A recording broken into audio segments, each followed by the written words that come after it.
The following podcast contains spoilers for To the Bone and Krisha. You have been warned.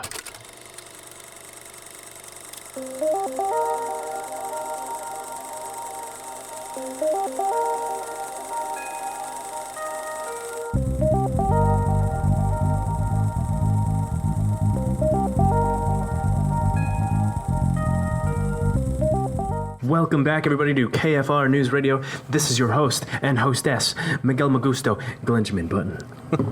It's still a mystery which one's which, but we'll leave you to that. Well, last week I'm pretty sure you said you were the hostess. You're damn right I am. It's wonderful. How you doing, Glenn? I'm doing as doing can do, you know? Doing is doing can do and do. Quote me on that right there. Oh, I shall. I'll make sure to bring it up in your court hearing. So. Whoa! There it is. So, see any movies last week, Glenn? I saw. Actually, I did see two movies last week. Mm-hmm. I saw To the Bone and Krisha. Oh, well, at least you did the bare minimum. Did I actually see? I feel like I saw something else, but I didn't. Okay. Well, since the 7 days that have been our last recording, I have seen, including the two for today, 8 movies. Mm-hmm. Oh, man. When am I going to get a life, Glenn? Just don't answer that question. It doesn't matter. Okay. Well, the first one I watched was Beetlejuice, because I had never seen it before. Oh, yes! How dare you? It's okay. I mean, I don't understand why everyone... Michael Keaton's great, but... I was going to say, that's the reason why it's a classic right there. Yeah, Michael Keaton's fantastic. Everything else is just... It's all right. But I've had too many people get angry at me in the past year for not having seen it. Don't worry, I'm not mad at you. And I don't understand why everyone was angry that I didn't see it, even after watching it. I'm angry that you saw it. How about that? Well, Let's throw it in for a loop. That's a nice change. But, yeah. One of the other movies I saw was Fighting with My Family, starring KFR darling Florence Pugh from Outlaw King. Yeah. Yeah, that one was that was pretty good, actually. It's surprisingly emotional for the subject matter. It's about a wrestling family, and it kind of got me at one point. And I was just like, "How dare you?" Paige, right? Yeah, it's about Paige. Paige, The Rock's in it more than the commercials should say. Yeah, and it's he's actually pretty good in it. I was kind of worried about him playing himself. Thought it'd be kind of bad. But he was fine. He was actually pretty funny. Had good comedic timing as he usually does, but I was just worried that it would kind of fall through with him playing himself. How was Nick Frost? Nick Frost was great as usual. Yeah, he was good. He's great. It's fantastic. Great. Grand. Then Caitlin and I saw Isn't It Romantic with Rebel Wilson, Liam Hemsworth, Adam Levine, and I'm going to try to pronounce her name, Priyanka Chopra. I think I got that, actually. Chopra. Yeah. That movie, it's a very meta movie about rom-coms. You know what's funny? I saw the trailer for it the day it came out. I was like, oh, okay, I might want to see that. And then I was like, oh, it's out. Yeah. Oh. It's decent, as it could have been a lot worse, could have been a lot better, but it was good. Yeah. Then I saw Academy Award nominated. Me? Are you turning into me? I am turning into you. It's good. It's not phenomenal, but it's okay. Yeah. I'm just trying to get through these pretty quickly. I didn't hate Rebel Wilson in it though, which normally she annoys the crap out of me. Is that a classic case for you? She just. I feel like she chews the scenery too much. Yeah. And she did a fine job in this, You did a fine job, Rebel Wilson. You did a fine job. I thought she did great. I wasn't expecting that from her. Then I saw Academy Award nominated foreign film Capernaum, which apparently means chaos. Because in the subtitles it said chaos. Yeah. When the title came up, I was like, oh. Interesting. Cool. And how was it? It was depressing as fuck. My God, it was fantastic. But essentially the entire thing is about this 12-year-old boy who's suing his parents because they irresponsibly have kids while living in poverty in Beirut, Lebanon. Yeah. And it's like so fucking depressing. He runs away from home, meets up with this Ethiopian immigrant who has a son, and while he's babysitting the son, the mom gets arrested. Jesus. But she can't tell anyone about her son, or else he'll, I don't know, get taken away from her. And my God, it was depressing. Holy shit. So steer clear is what you're saying. No, it's you should watch it. But like the main kid in it, his name is Zayn Al Rafia. Holy shit. The entire thing is just about like he sues his parents, quote, for being born. Like he's just mad that his parents had him. And my God, I can't say too much more without giving it away, but it is. So what you're saying is, it looks good. It was fantastic. You know me, I love depressing movies. No, I know. Yesterday was just a depressing movie after depressing movie, except for Free Solo. But I'll get into that in a minute. The next movie I saw was Everybody Knows with Penelope Cruz and Javier Bardem. Oh, yeah. It's essentially about this woman who visits her hometown in Spain for a wedding, and her daughter gets kidnapped. Classic. And her family's just trying to find them. That was also depressing. That one was good. Nothing extremely memorable about it. But Javier Bardem's great in it. Penelope Cruz is great. Does she still look like she's 30-something? No, she looks like a good... How old is she? So I'd say mid-40s. What's that math? Yeah, she looks like she's in her 40s, but like good 40s. The good 40s. You know, like a rich person 40s, not she's us, 44. Us peons. But yeah, they were both great in it. Probably from what I've seen, Penelope Cruz's best performance. Even better than Vanilla Sky. That's literally the only movie I remember. Oh, wait, was she in that movie about Frida Kahlo? Or is that no idea. Someone else? Let's see. Because that was Selma Hayek. So yeah, as from what I've seen, it's her best performance. Okay. Then I saw Free Solo, the Academy Award winning documentary about what's his name, Alex Honnold, the Free Solo rock climber who climbed El Capitan in Yosemite without any ropes or anything. That was really intriguing because the majority of it was about how the morals behind a documentary crew filming something where someone might die. Yeah, like where it's like a good possibility. Because he's lived his entire life with the thought that he might die anytime he goes climbing, so he's just kind of like whatever about it, and it's more about like his girlfriend and the documentary crew dealing with the possibility, which was really a really interesting take on it. So I could see why it won. But that's all I saw other than the other two.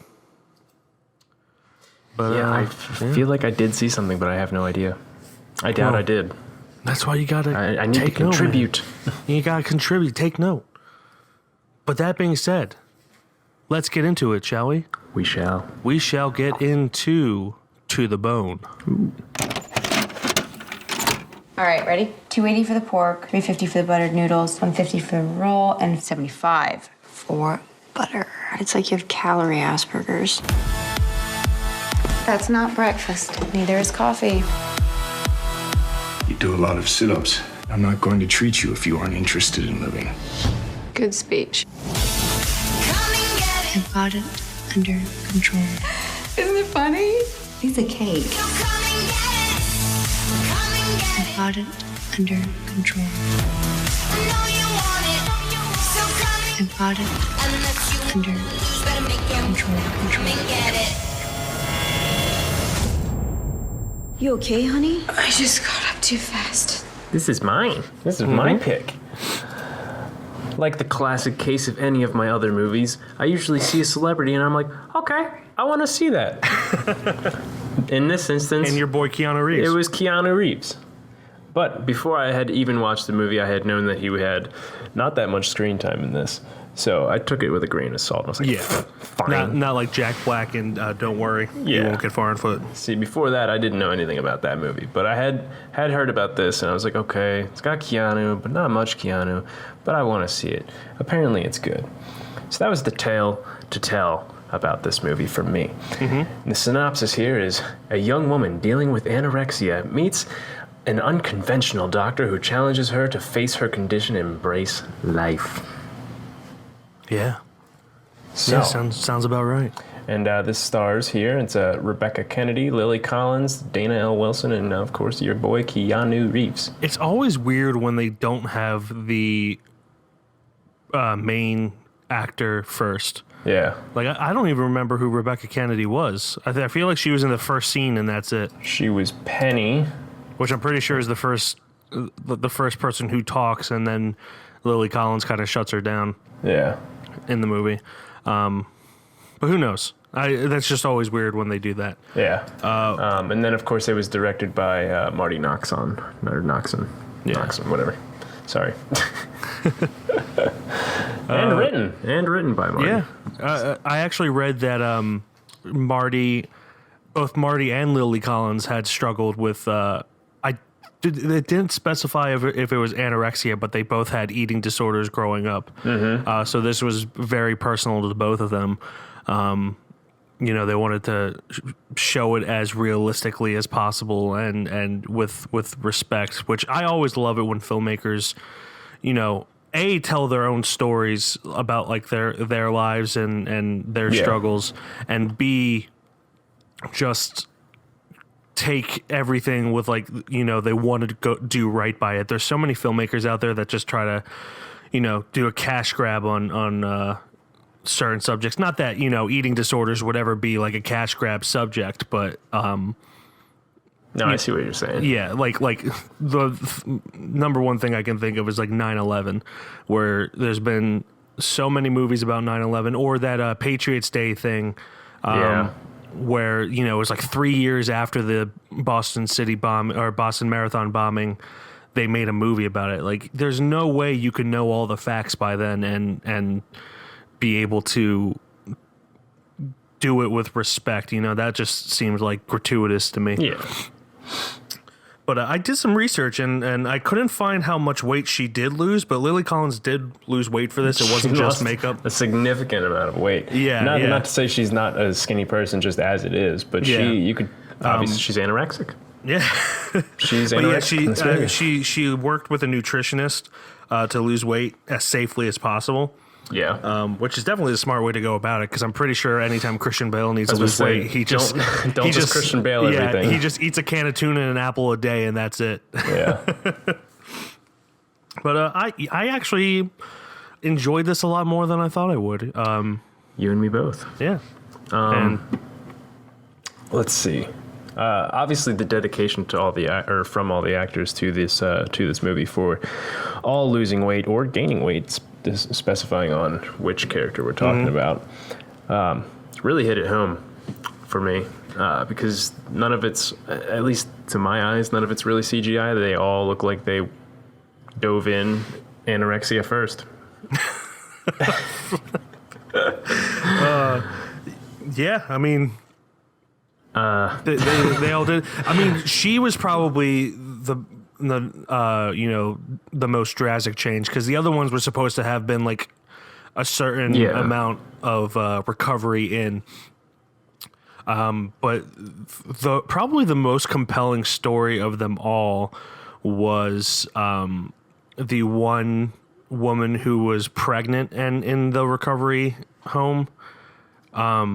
Who is actually Leslie Bibb, who is, I don't know if they're married, but they've been together a while, Sam Rockwell. Yeah. And, that really just kind of, that pulled the whole thing together, because otherwise it's just a bunch of kids struggling with things. And as shitty as it sounds, you don't always take kids as seriously as you should. Yeah. Even myself, admittedly, where you just kind of like, just like in this scenario, it would be like, just eat. What's your problem? But when you see like a grown woman struggling with it, it kind of gives more weight to it. And again, that's a shitty way of thinking. You should take everything seriously, but it's unfortunately just the way some minds work. Well, I'm glad you even brought just that up momentarily. because even in this movie, they brought that up like multiple times. Like, just eat. What's the problem? Yeah. They brought that up, and then of course they showed reasons why that's not just a problem. Like, it's not just, hey, I can't eat. Like, they can eat fine. It's a mental thing. You gotta get over the mentality of it, where they're at a point in their life where food, I think it makes them nauseous, or you know, it's just like a hurdle they have to get over mentally. But yeah, I thought it was really compelling. Megan, who was played by Leslie Bibb, was, you know, probably my favorite part of the entire film, and has a very tragic ending, unfortunately, with her losing her child. But if it weren't for that, I probably wouldn't have been as invested. I still would have enjoyed it because, you know, she's only in it for maybe 10, 15 minutes, and even 5 of which is based around her. Even with that time, this movie really sets its tone that it's being taken. It wants to be taken seriously. Yeah. The biggest flaw in this movie, in my opinion, I don't know how you felt, but the romantic interest, Lucas, I really did not care for him. I thought he was, you know, selfish and only thought about himself, which might have been what they were going for, but really... Yeah, I was going to say that too. That's most likely what they were going for. I too was also kind of annoyed by it, but I understood it because they give all these cases, and for him, his case was that he needed a dependent, I guess, and he made Lily Collins' character his dependent. Yeah. Like, he was fine, and then she showed up, and then he was like, well, I need you. That's it. Yeah. Don't just leave me, and stuff like that. It annoyed me, but I understood. Definitely. But the way they filmed it, it also made it seem like she was fine with it. Like, in the end, I'm pretty sure, I mean, I saw it a week ago, so I might be mistaken, but like, they go back and have this moment where, like, oh, everything's gonna be okay. It's like, no, you need to talk to him about being a selfish asshole. Yeah, that was a problem for me, and just the ending was kind of a problem for me too. Yeah. Other than that, I love this movie. It was great. Yeah, I really did enjoy it. I really did not care for Lucas as a character. Yeah. He was funny. He had funny moments, but overall, his character was just really selfish and didn't really have an arc of realizing he was being selfish and kind of trying to change his ways. Had they included that, I probably would have tolerated it a bit more. But, you know, it's just really flat the entire way. He's full of energy. He's kind of cocky and snarky, and everything's about him, and has a really weird sexual fetish with women eating or something. Not really, but it's just in a scene where, like, he's trying to get Lily Collins to eat a candy bar. And, makes it sexual either as a joke or for real. I think either he's way, just it was a awkward. Sexually frustrated man. Well, yeah, Just more than usual. he's probably an incel. So Oh. yeah, But yeah, with the ending of this movie, I feel like they, for a good like half hour, they pushed that Ellen or Ellie or Eli. That was weird for me. Eli, that part too. yeah. But, I just thought of Denzel Washington in the Book of Eli. Yeah, that's what I was thinking too. But Ellie would have made more sense for me. But anyway, past that, they really, for the last half hour, pushed that she needs to crash hard before she gets better. Yeah. And then, like, her crash hard was she has this really powerful moment with her mom, and then she just kind of runs away from her mom, and then she ends up in the desert and wakes up in the desert, and she's like, I got to get better. She has, like, this dream sequence thing, and then she's like, well, I need to get better. Yeah. And then just goes. It kind of put me off a little bit. I understood Yeah. what they were going for. I feel like there's probably a better way they could have done it. But overall, that was more my gripe than Lucas's Yeah. character than anything. I kind of hope I wish that rather than seeing Luke in her hallucination that night, she saw her sister, because their dynamic was much more compelling than any other Yeah. any other dynamic in it. In fact, her sister has one of my favorite lines in the entire movie, where like after they visit the Keanu Reeves for the first time, her sister says, "If you die, I will kill you," which is brilliantly stupid. Like it's something exactly something a sister would say to her sister. And it's I laughed and also felt all the feels when she said that. I think something that even more that could have been done better for the ending, at least, was maybe introducing her father at the end. Yeah, like you don't see him at all this whole movie, and I feel like finally seeing him at the end, more or less like just broken down about the whole thing or something, that probably would have been a more better ending. Yeah, or at least like have a moment where you either find out he's a giant asshole, but you find out he's a giant asshole, and her stepmom sticks up for her to her dad. Yeah. Because they tried to, sweep everything her stepmom did under the rug, which you understand why she's doing it. She's just trying to help her stepdaughter. But, she's doing it in bad ways. She's doing it in terrible ways. So it would have been it would have just been like a nice, neat way to wrap it up if like her dad shows up and it's just like, why can't you just eat or whatever? And her mom just sticks up for her and like gives her dad the one, the what for. For me, anything really would have been better than having a dream about Lucas and herself being skinny and just being like, oh, well, that's why I need to get better. Yeah, I think that's my biggest issue with this is that the relationship between Lucas and Ellen just didn't seem to be there, No. It seemed forced. I could see on Lucas's end why he would want to, but there was absolutely no reason for Lily Collins' character to be interested in him at all. Yeah. I kind of want to talk about Retta from Parks and Recreation. She plays that was a fun little thing that I saw. I was like, yeah, she plays the I don't know what you would call her, but she's like the main person who stays like at the house, the head of the house. Whatever, the caregiver, if you will. And I thought she was great. You could tell that she wasn't just being a bitch. She was giving like tough love and everything, and it wasn't that she didn't care. It was that she just knew that, that's what they needed was tough love. Exactly. I liked her character too. Yeah, I thought it was nice seeing her. I like seeing it when side characters of big TV shows get some roles. That's the thing about this movie. It was really nice to see a lot of great characters and acting, and except for obviously one, but it wasn't really the actor's fault, Luke. And like, you didn't like the stepmom, but there are people out there like that character. Yeah, you understood. It was very real, and it was nice. Mm-hmm. Even Retta, man. Even Retta. Yeah, I don't have too much to say. I definitely enjoyed this a lot more than I thought. I found out that my boy Keanu is left-handed, like your boy Mike, Miguel Magusto.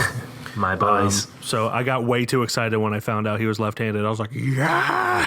Is he like legitimately left-handed? Actually, no, I think he is. I mean,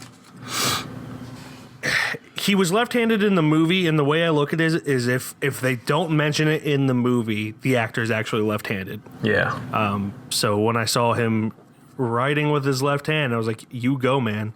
You go. We need more left-handed representation. There's not enough left-handed representation in the world. I guess we really didn't talk about Keanu too much, but Yeah, where's my left-handed superhero movie? Other than him being left-handed, he's good in the movie. He doesn't really bring too much of a presence. He's just a doctor who shows up at the house and he's like, "Well, this is what you need to do. This is your problems here, and grow a pair." I mean, it was good. It was good to see him. He gave his performance. Yeah, but it wasn't anything outstanding. Nothing like. Yeah, I guess this is a terrible comparison, but like John Wick or Matrix, he was just in his. He just comes in and starts shooting anorexic people. Whoa. No, I would have liked to see more character development for his character. Yeah, you know, they go into it a little bit, like how he doesn't have a girlfriend or kids or anything because he's, you know, the whole married to my work cliche. But you know, it's not something that was terribly missed, but it would have been nice to see. Yeah. Or it's just, even if he had some experience with the topic, except for just being a doctor, like in it, that would have been cool to see. But I mean, it wasn't any part of his fault that it was like that. It was just, he was just a character. That was it. Now, you talked a little bit about it, or the moment with her mother before she goes into the desert. Yeah. Did that weird you out at all? Yes, it was weird, but I understood it.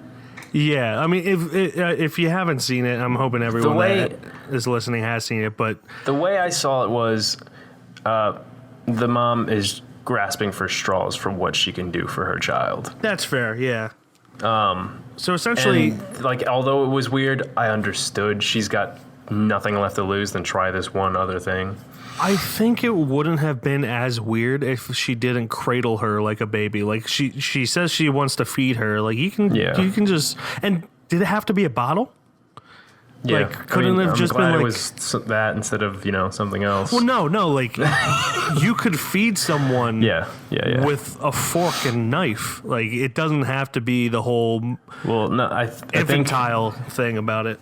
Although it was weird, I think it made more of an impact that way because instead of just spoon feeding someone, like, oh, I missed out on doing this to you as a child.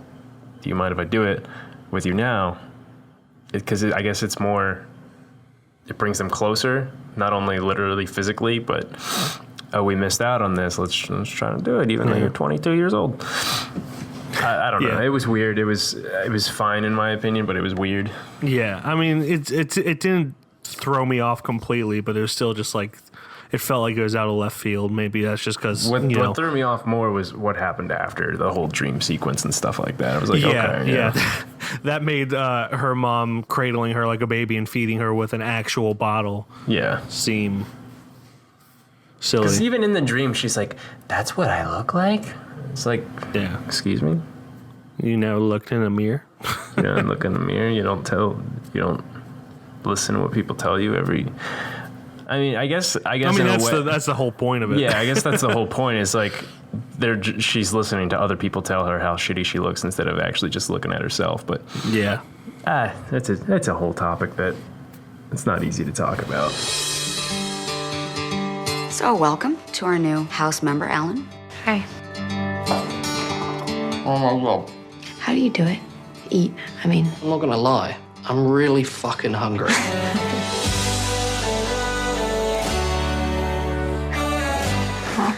you look like a ghost. I feel kind of angry. It's my life, too. I don't get to have a sister. What's going on with you? I just don't see the point. People say they love you, but what they mean is they love how loving you makes them feel about themselves. I don't even know where to start with that. There's all kinds of wrong. The way that you're going, one day you won't wake up. I can't stop. Every time you hear that voice, I want you to tell it to fuck off. Fuck off, boys! Somebody tell me why we're here. Because we're alive. Very good.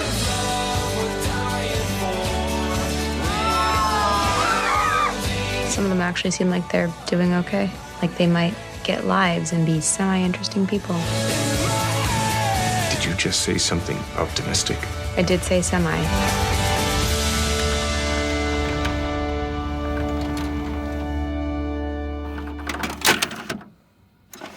Well, let's move on to Krisha, or Krisha, Krisha. as they say it sometimes.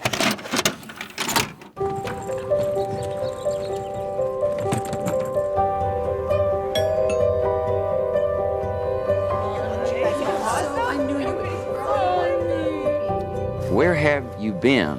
What have you been doing? I have tried to become a better human being. There's a lot you missed. But you got a lot of fixing to do. Are you mad at me? Mm-mm. For sure? Mm-hmm.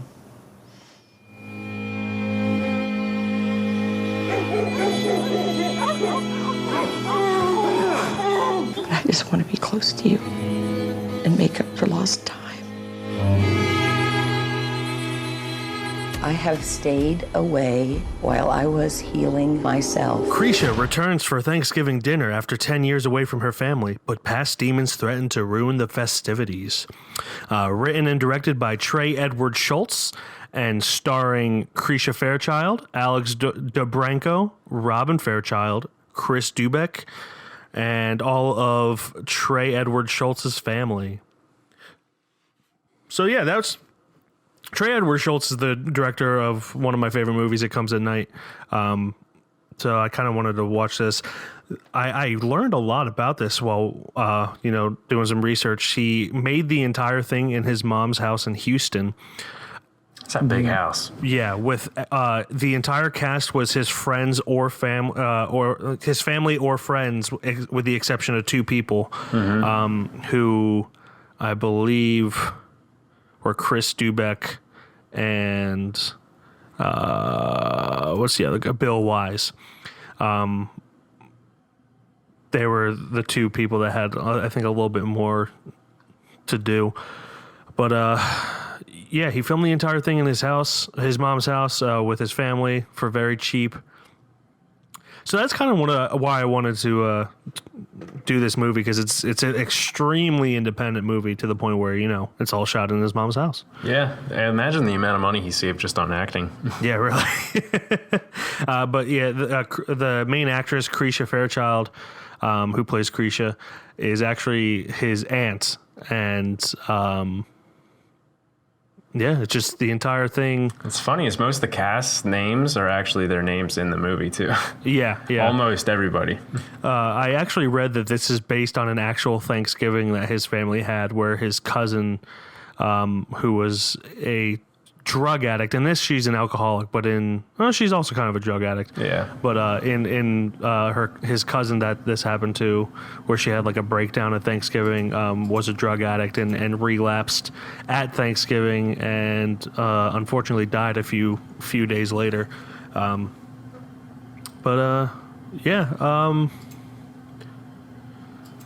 With everything in mind, this movie is decent. I was a little disappointed by it, but that's just more so because of my high expectations for it. I expected more from this than you probably should from a very, very low budget independent movie. Yeah. What'd you think? All right, now contrasting to you, I had no expectations for this movie.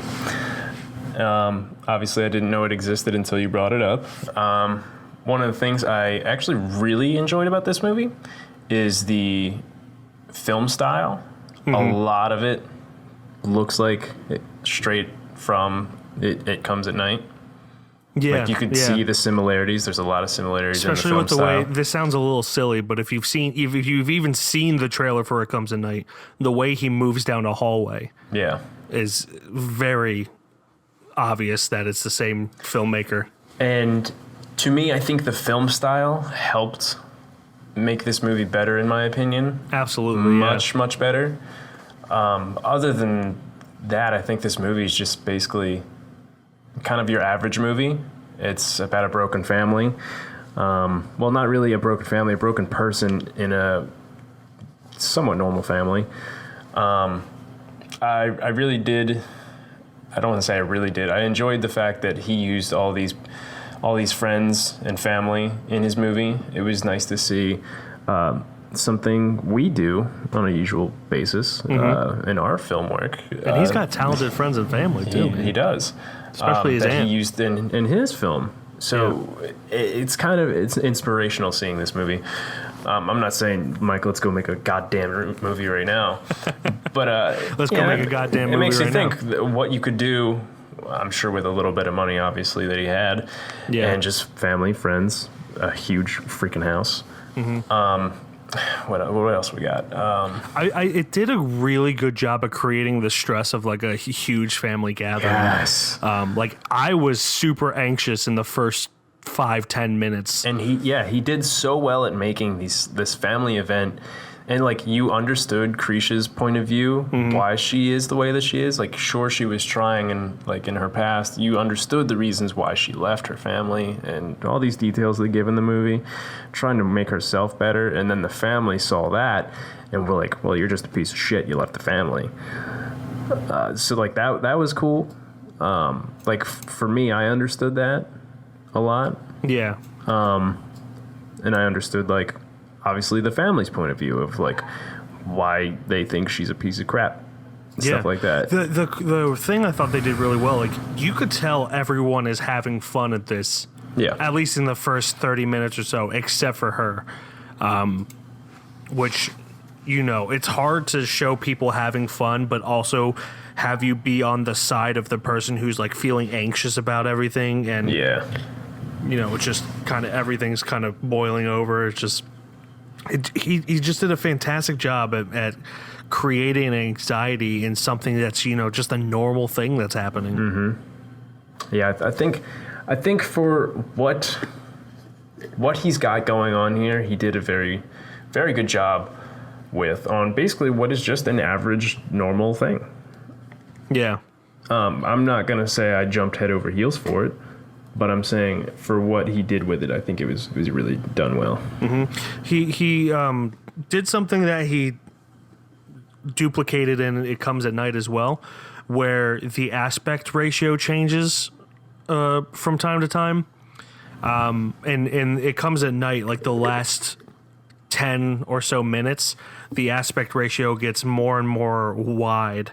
Like you see these black bars coming down, but it happens so slowly you don't notice it, but it just feels like you're being crushed. And I don't know if he used it in the same way as this, but it definitely goes from like 16:9 to 2.35:1, 4:3 at one point. There's a whole bunch of changes in aspect ratio to kind of change how the film feels throughout. And I thought that was, it's really clever. You don't see that pretty much ever. Like people usually just stick to one aspect ratio. And I feel like people could really utilize that more, because it does create a subtle tone change. Like in this, it's you feel more like you're being crushed when it's 4:3. Things feel more what's the word? Claustrophobic when it's 2.35:1. And then when it's just normal and everything's just fine, it's 16:9.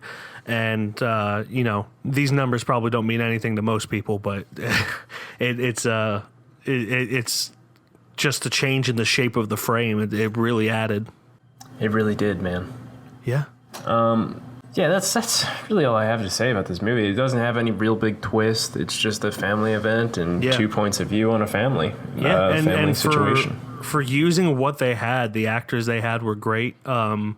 Nothing like professional caliber, but like they did what they could to help their family member kind of achieve his dream. Probably the biggest issue I had with it is Trey Edward Schultz plays himself in this. He's the character Trey, who we find out later is Krisha's son. And they have this whole conversation about how like she wants him to get into film because he loved it as a kid, and he's kind of being forced to go into something else. And I kind of just feel like that was unnecessary and kind of just it felt a little bit out of place.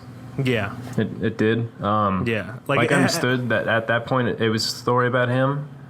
Mm-hmm. But it did feel a little out of place. Yeah, and I feel like it would have been better if they changed it to literally anything else but film, just because it felt heavy-handed. Yeah. And I just felt like he was trying to make a statement about himself at that point. And it just felt unnecessary. But that's just like a minor nitpick. I just wish, it was like, oh, you should have gotten into writing or painting or whatever. Like literally anything but film. Yeah, it would have been fun. It would have made more sense if like they had more detail about it and like brought more detail about it before the talk itself instead of just bringing it up in the talk. Yeah, like if he held a camera at all. Yeah. Throughout it, or even like if he was taking photos of the family during the thing. And then she brought up photography or something like that. Yeah, that would make sense. Or if he was even filming the family event, it would make sense. But it's a detail. Yeah. But overall, I just really I appreciate like the real independent feel of this. Mm-hmm. Definitely gave me some inspiration for hopefully doing something feature length in my future, since I've only done short films lately. Yeah. I think the one other thing I have to say about this movie is I'm glad it went with the length of time that it went with, instead of kind of dragging it out. Yeah, it's real less short. Less than an hour and a half. Yeah, it's only 83 minutes with credits. So yeah, I agree. I feel like so that was a good choice too. Yeah, if he tried to drag it out anymore, probably would have felt dragged out. Exactly. Yeah.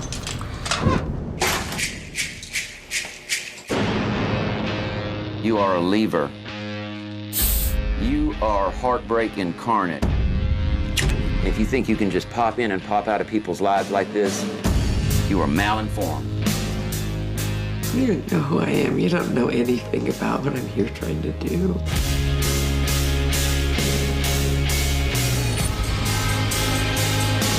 What's going on with you? Which I totally hates me.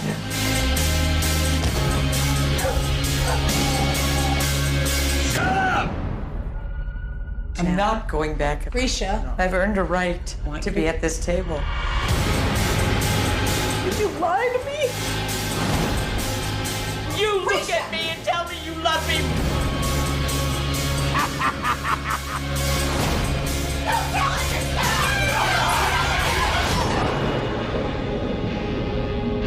Look over there. Mom, there's Krisha. Your daughter. Her name is Krisha. Her name is Krisha. That's her daughter. That's Krisha. But that does it for Krisha. So, we watched two movies this week, Dan. Or you're not Danny. Daniel. It's me, Daniel. Glenjamin. We watched two movies, Glenjamin. So let's get into the judgment, shall we? Let's start with To the Bone. See, I don't like this. I don't like how tough this is for me. Mm-hmm. Like, I enjoyed the movie. I enjoyed the message that it stood for, but I don't like Luke's character, and I don't like the ending of the movie. Yeah.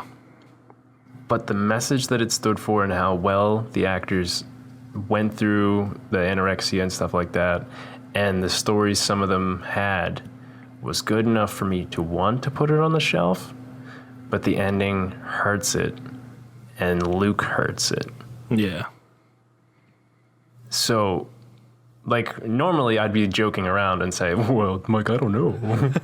But I don't know what I want to do with this, and I kind of want your opinion before I make mine. That's fair. It's definitely better than I thought it was going to be, especially for, like, throughout the years, Netflix originals have kind of gone downhill now that they're kind of working with more money. Not to say that they're all bad, but it used to be, if it was a Netflix original, it was going to be good because they were more selective. They're just cranking them out now. Yeah, and they're buying things that just have big names attached to them, whether they're good or not. This is probably I don't want to say in the middle, but slightly above in the middle as far as quality goes. Definitely better than I thought it was, but I'm with you there. Like Lucas and the ending really hurt this.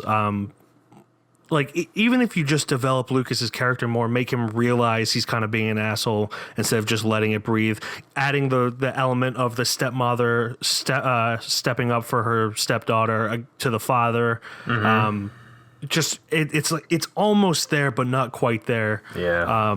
So I completely agree. But you have to decide before I decide. I'm gonna say no. Okay. I'm gonna say no. I'm also gonna say no. Eat that to the bone, literally and metaphorically. Yeah, I was gonna say no matter what, but I just I didn't want my answer to influence yours. And, a little bit of drama really makes it go away. We agree too much on this podcast. We need more conflict. Seriously. Speaking of conflict, let's get into Krisha. To the Bone does not make it on the shelf. A unanimous decision too. But Krisha, I'm kind of in the same boat where I want to hear your opinion before I talk about it. Well, you need to talk about it before I will. Can get my opinion. If you don't interrupt me, I'll get into it, Clenchman. Yeah, go ahead. Well, here's the thing. Sorry. So Krisha, I really enjoy the independent aspect of it. It's really a great film for aspiring filmmakers to see what they could do with limited resources. The writing was weak at some points, but the filming techniques they used and the film style, the changing of aspect ratio, the subtle differences and camera movements that they do to create a tension is damn near masterful. So really the flaws in this are only due to the lack of resources, which is understandable.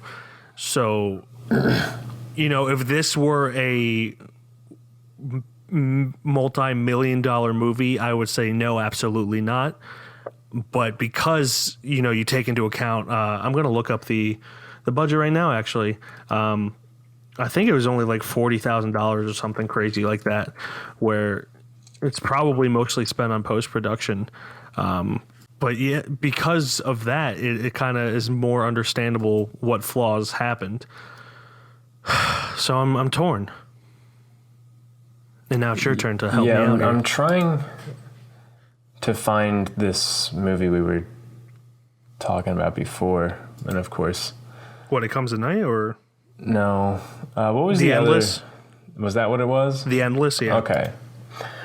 Basically, I'm in the same boat as I was then. And I could redeem myself for The Endless here and be like, listen, this was an independent film through and through. I understood it was good. It didn't have the money to be great, but it was good for what it had. And I'm in the same boat I am back then. If it makes you feel better, I enjoyed The Endless more than I enjoyed this. True. But also, I don't think that writes. Done talking. I don't. Just let me say, I don't think we need that conflict. I don't think that writes this off the shelf just because I like The Endless more than this. Because I Yeah. still believe The Endless deserves to be on the shelf, and maybe we'll re-examine that later down the road. Yeah. So, all right. So that being said, I feel like I could redeem myself by saying this movie deserves to be on the shelf. But that's me trying to redeem something I did back then. Now, going back to Krisha, I think what really saved this movie was the film style. Definitely. Other than that, this is basically just an average movie. For the most part, obviously. I think for what they had, it was great. It was done very well for an independent film. All the actors were family or friends, or except for two people you said. The settings, the setting really was, they didn't really have to spend anything on this movie. Mm-hmm. But do you have the information of how much they probably could have spent on it?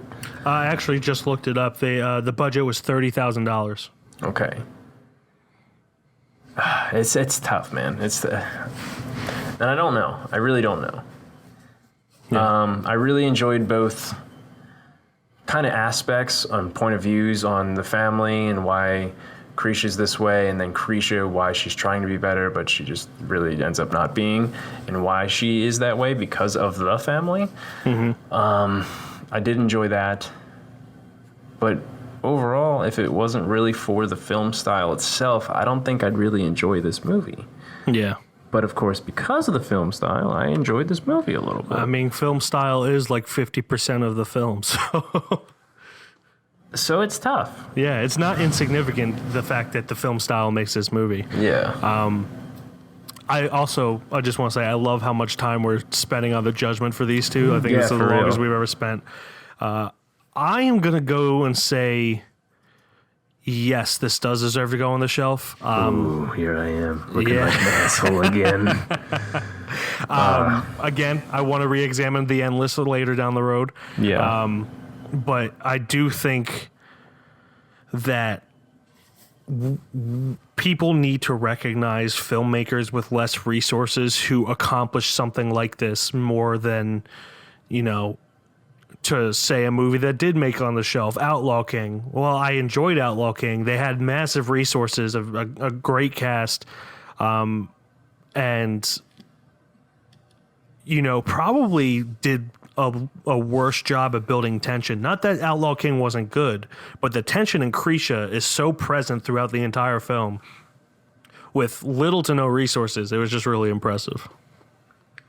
And here's the one detail I left out, so I didn't make it look like I'm an asshole. Okay. So when we watch these independent films, if it leaves me feeling at least a little bit inspired to make something, I think it deserves to be on the shelf. Mm-hmm. So, watching this, I saw what he could do with what he had, and it turned out pretty good. Obviously, the film style saved it. Mm-hmm. But what he was able to manage with that much money, and I feel like it deserves to be on the shelf. It left me inspired. Mike, we should make something right now. Let's go. Let's do it. Come back to Pennsylvania. We'll make something. Okay. So it's on the shelf, boy. It's on the shelf, boy. It's a shelf, boy. It's a shelf, boy. To the Bone does not make it onto the shelf. Krisha does make it onto the shelf. And one day we will re-examine The Endless. Just not today. But that brings us to next week's movies. Glenn, what is your movie for next week? You're gonna hate me for this. Oh, no. Right, you're gonna love me. All right, get ready, because this bad boy is on Netflix. Netflix sponsor us. Netflix, and it is called The Mummy. The Mummy? Oh, the Tom Cruise one? 1999. Oh! Ooh. Oh! You made a little boy happy, sir. I made a shelf boy happy right there. I don't know why you said that I would hate you for it. I'm excited. Dramatic tension. We need some conflict. I'm excited. Fun fact: The Mummy is one of the movies that made me realize I wanted to be a filmmaker. So, but it's definitely not going to make it on the shelf or anything. No way. No way. So, do you want to go into more about The Mummy, or? Sure. The Mummy, obviously, stars Brendan Fraser, Rachel Weisz. Who's it directed by? It doesn't pop up on Netflix. First of all, that's a shame. Netflix sponsor us, but also put your directors on your info. I think it usually does. It just didn't right there, which was weird. Stephen Sommers. Damn, I just got it too. And it's directed by Stephen Sommers. When an American archaeology team unwittingly resurrects a cursed mummy, it's up to an adventurer and a clumsy Egyptologist.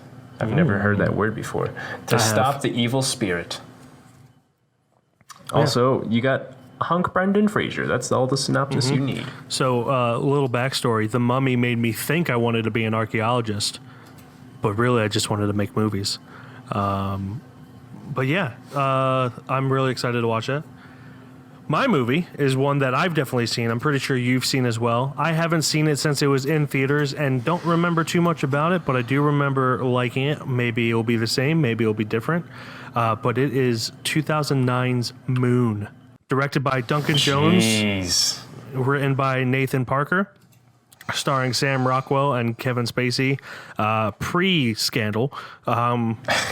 So I would like to note that you but you recommended this to me way back when. Yeah, I do remember that. I couldn't remember if you actually watched it though. This was like 4 or 5 years ago. Yeah, but that's also on Netflix. Netflix sponsor us. I